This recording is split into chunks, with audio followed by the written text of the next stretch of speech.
quarters. Here comes the fourth. Time to see who steps up, who makes the winning plays to take home that W. On 3rd and long, he's going to have to turn one loose downfield. Not able to hook up there, incomplete. And the quarterback gets hit again. We already know this defense has gotten home to him multiple times in this game. So here you are, you're trailing in the game. Defense knows you're going to throw it. They're pinning their ears back. You can't feel very confident right now. If you're the play caller, certainly if you're the quarterback, then you're going to have time to throw. Punt is in the air on 4th down. Catches it cleanly at the 20. He'll get it to about the 25 before they put a stop to the return. Iowa State has the ball back. The Cyclones ready to go on offense. Out of the gun, the inside handoff, looking for a crease. There to make the stop, and boy, does he love to try that spin move. Only got him 6 that time. They've got a lead here in the 4th quarter, and there's certainly still plenty of football to go, but this is where you'd love to control the flow of the game, right? You want to dictate everything to the defense, and you do that by running the football. That was a really nice run. This offensive line is firing off late. Looks like they're getting stronger as the game goes on, and that is a good sign for the offense. Snags it, and he's open.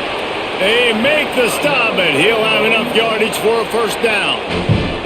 That throw and catch, a really good example of why coaches don't want a quarterback to get stuck on a particular target, isn't it, David? Yep, that's exactly right. Find the guy who's open, because you got so many guys that have so much speed that can do so much damage on the field.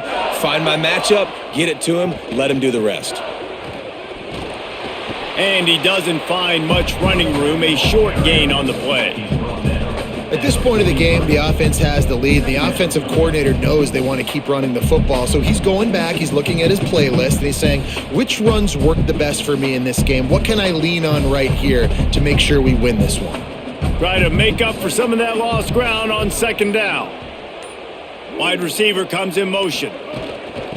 From the gun, they'll give it on the inside. He's brought down, but there's a flag on the field. Let's see which way that's going to go.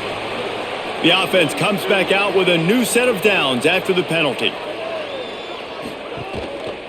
Power football with the run. Makes the tackle at the 31. It's a pickup of 5 on the play. It's a point in the game, I think, as a coaching staff where you really challenge your offensive line to go win the football game, right? We've got a lead late. We're going to run the football, and the defense and everybody in the stadium knows that's what's going to happen. Can we run the ball down their throats and impose our will? That's what this offense right now is trying to do. They knock him down, but he's got enough to get it across the line and pick up the 1st down. And I love that decision by this quarterback. No monkeying around, man. Get to the spot, get the 1st down, lower your shoulder. I don't need a big play. I just want another set of downs. Nice job running the option, knowing where the 1st down marker is. Looking for a physical attack from the gun. There's a crease. Got enough space. Touchdown, Iowa State.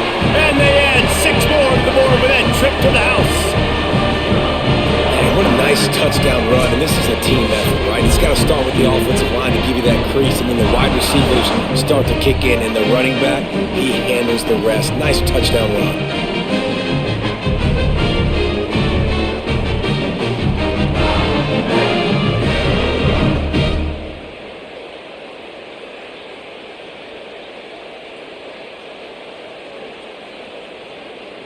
Lining up to tack one more onto that lead.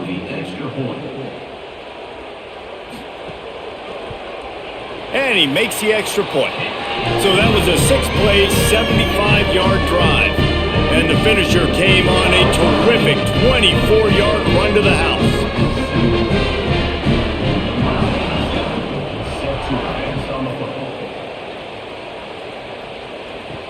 And he'll bring it back. He'll be stopped short of the 20-yard line on the return. They'll mark him at the 19.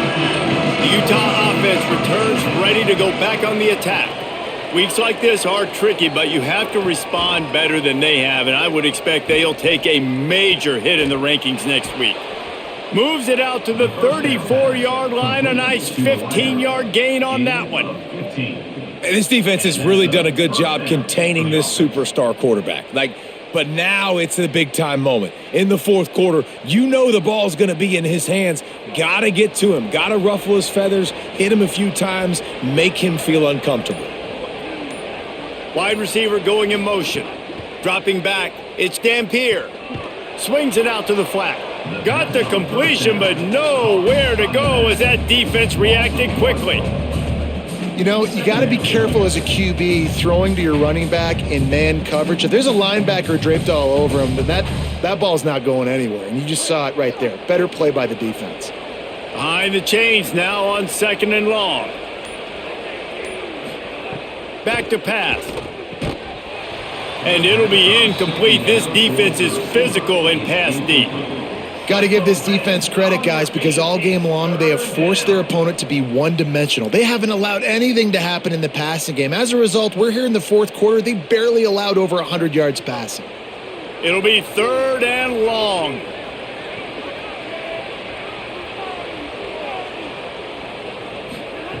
He wants to throw it again. Flips it out on the screen.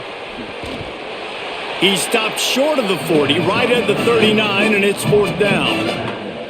It's always interesting how people handle late game. Like, you know this game is over. There's not a lot to gain from it, but some people try to throw the ball deep and continue to make plays. They throw it short. Wait just a minute, guys. The offense looks as if they're going for it in their own end. On 4th down, they'll throw for it. Under fire. He's brought down, but not before he picks up the 1st down and a gutsy call to keep this drive alive. Well, you got to give this quarterback a ton of credit because he showed tremendous confidence on that throw. That wasn't just trying to throw to the sticks. That was being aggressive and throwing it down the field. Not a high percentage throw, but he had confidence in his guy to win one-on-one, and they keep the drive alive. Looking downfield on 1st down. Sets up the screen. Nice move to keep running. They'll give him 4 on the pickup at 2nd and 6. Well, and here's the problem offensively. Because you're trailing by so much so late in the game, the defense now is going to be playing big zone coverages, and they're going to allow you to throw the ball underneath in the middle of the field, rally to make a tackle, and bleed the clock. It's going to be hard now for this offense to claw their way back in this one. Back to throw. It's Dampier. Lets it fly. Got it in stride inside the 20. What a play there, and he rips off a big one all the way to the 16-yard line. Hey, down in the fourth quarter, you better have a dude at the quarterback spot. They do, and they're going to trust him, and he's going to have to continue to deliver like this, making plays down the field, protecting the football, but we know he has the ability. In the red area, it's Brigg. Wrestled to the ground, but he's inside the 10 and down to the 9. New running back, same result. Like, it's pretty clear what they want to do on the offensive side of the football. They want to dominate the line of scrimmage. They want to run the football, whether it's the starter or now the backup. They're going to establish that ground game. It's what they do. It's who they are. It'll be 2nd down, and remember, they can pick up a first without scoring. Handoff for Parker. Touchdown, Utes! And they take it in for 6 more points.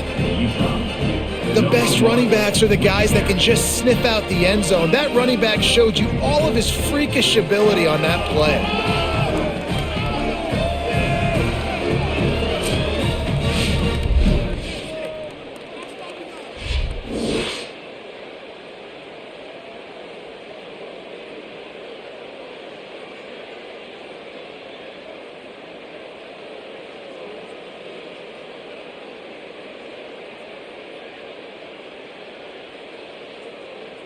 Ready to try the point after.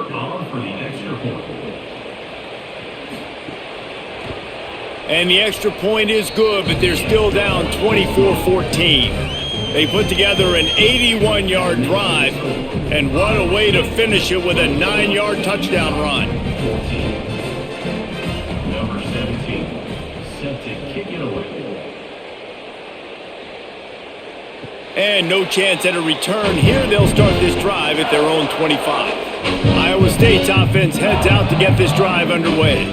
So that last touchdown made it a 2-possession game, but if this offense can do its job, they can put this one away. A collision, and he stopped at the 27 after picking up 1. And I know you can play these late game situations differently, but I love when you just stay physical. You run the football, you preserve the lead, you got great field position. You're in a great position to salt this clock away and get a W. They'll move the wide receiver. Right back to him on the ground. They'll mark him down at the 37. It's a 10-yard gain. And this offense has really done a nice job on the ground. Like, the ground game has been solid, man. Nice job opening holes, running the football. They've been consistent with the run. And as this game creeps along, right, if they can continue to do this with the lead, this is going to be a game that they're going to have in hand. The run from the shotgun. And they'll bring him down after a short pickup. And here's the mindset if you're on offense. Fourth quarter, you've got a huge lead. Obviously, you're going to run the football, but just be aware of the clock. You don't want to snap it too quickly. You're probably just doing safe runs inside the tackles like you saw right there. You just got to execute. You got to be aware, but you've got this game in hand so long as you don't turn it over. Not a whole lot of progress made there on the short run. Yeah, and there's a lot of pressure right now on this down if you're on offense because your last two plays have gone nowhere. You know the defense just needs to get the football back to give their team an opportunity to go win the game, so you're probably going to have to throw to get this first down. A lot of pressure here on the quarterback, Dave. Yeah, and how I throw, I think, is important. This is a time where I love moving my quarterback outside the pocket, making it an easy throw, or let him run the football, and if he doesn't get it, the clock still ticks. It's still my friend.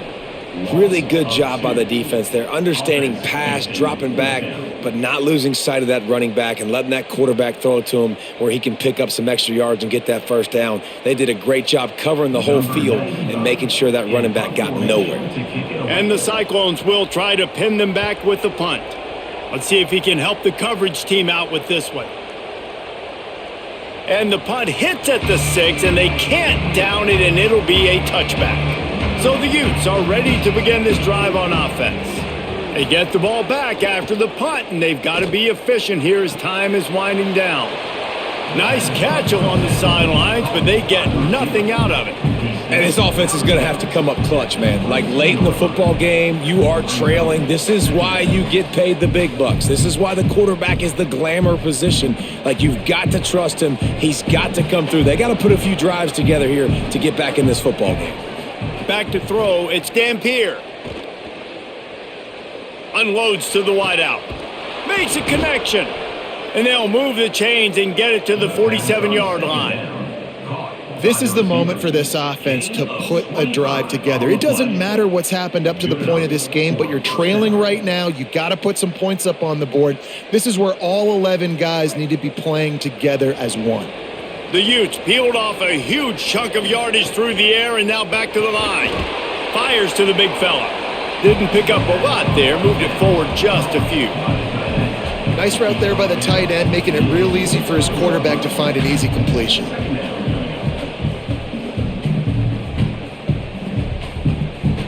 After the 4-yard completion on first down, now it's 2nd and 6. Looking to fire. He's going to throw deep right side. Has it, and he will score! Touchdown, Utah! Well, they came into this one as the favorite, obviously, and they looked like they were sleepwalking in that first half. Whatever adjustments they made in the second half, I think one thing's pretty simple. David, they remembered who they were. Offensively now, they've come out. They've been electrifying. They've been lighting up the scoreboard. Defensively, getting the football back. This was the team we thought we were going to see at the very start of the game. Man, it's so hard week to week, man. So many challenges, injuries, all the things that comes with it, and getting guys motivated, right? Like sometimes they just don't have that energy. Good to see them come out after the half with the energy, with the urgency. This is the squad we thought we were going to see. And the extra point pulls them to within 3, 24-21. Quick work on that scoring drive, just 4 plays. And they finish the drive with a touchdown toss from the 49.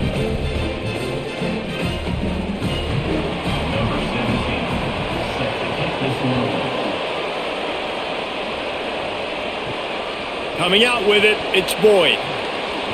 Tackled and brought down at the 16-yard line after the return. Iowa State sending the offense back out. So this offense really needs to put together a drive as they've seen their lead. Turning it on! And he's got enough for the first down. They'll mark it at the 34. Timeout called here on defense, so they'll have a couple remaining in addition to the 2-minute stoppage to try to maximize time and get the football back. Lining up from the 34 on first down. They keep it on the ground. Clock is their friend. Nowhere to go on that one. It'll bring up 2nd and 10. So they'll use a timeout here. One more remaining, and of course the 2-minute stoppage coming up as well. Got stuffed on first down. It's 2nd and 10. Motion from the wideout.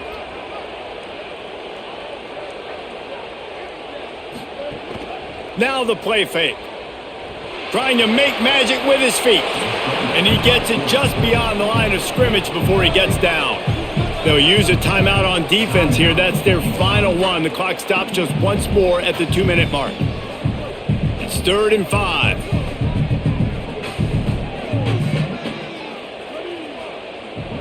Dropping back, it's Rayner. The quick out. They drop him at the 47-yard line, but he'll have plenty to move the sticks. Nail, meat, coffin. What a big-time play on 3rd down to trust your guy to get the first down. And you know what that means. That clock is basically going to tick out, and you walk out of here with a W. Don't want to risk anything here. The quarterback takes a knee. And after that negative play on offense with the lead late in the game, I think there's still ways that you can be creative and run the football, but not be so obvious. So zone read type plays, fake dives and pitches to the running back to get him outside, jet sweeps. You can find other ways to keep the clock moving, even though the defense knows you're going to run it. Handoff to the single back. Snuffed out behind the line of scrimmage, and we have not seen much of that. What a day he's had so far.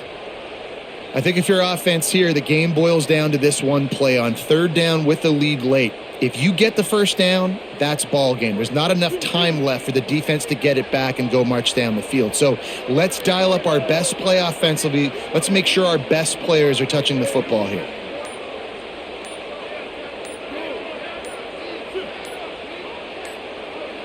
An unforced error there. They don't get the snap off in time. Offense took a little bit too much time at the line there. Tight game like this one late, and those types of mistakes can just crush you. Let's see what they've got on 3rd and long.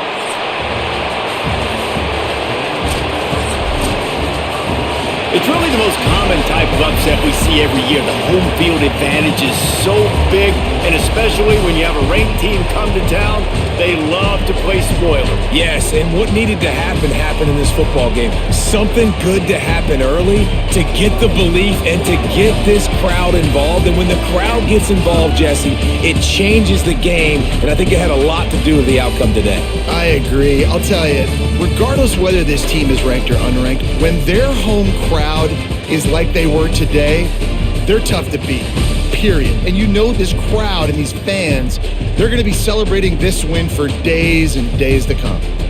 That's going to do it for us here. For David Pollack, Jesse Palmer, and Holly Rowe, I'm Reese Davis. This has been a presentation of EA Sports College